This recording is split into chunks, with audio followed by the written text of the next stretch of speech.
Ito yung mga kaganapan dito sa Bicol mga lodi, yung mga ginawa ko at paghahanda para sa bagyong Pipito.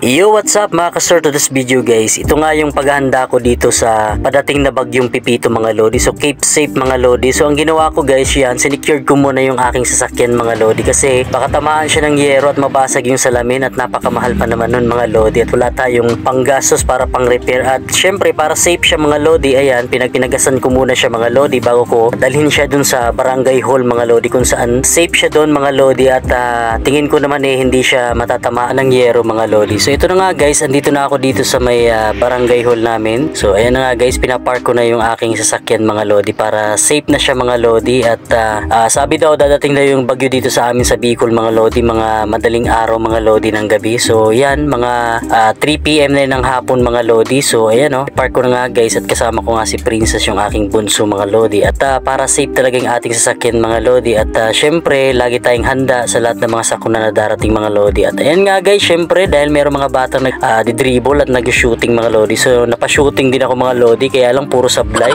yung ginagawa ko. Ayan nga guys, hindi ko alam kung lumusot ba yun.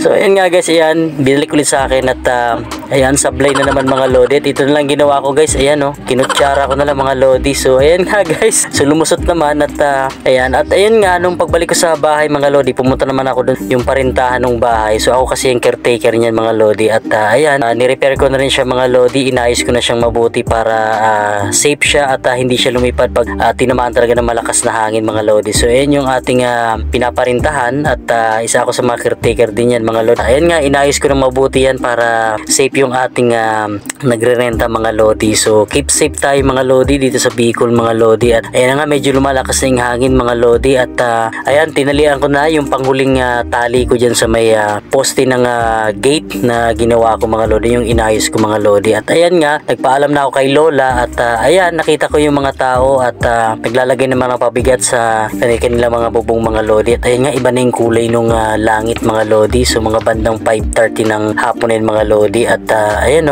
nag-secure na sila at naglagay na sila ng mga kawayan sa mga bubong nila mga lodi. At ayan nga, yung sasakyan, nilagyan na nila ng trapal para syempre para safe yung mga sasakyan nila.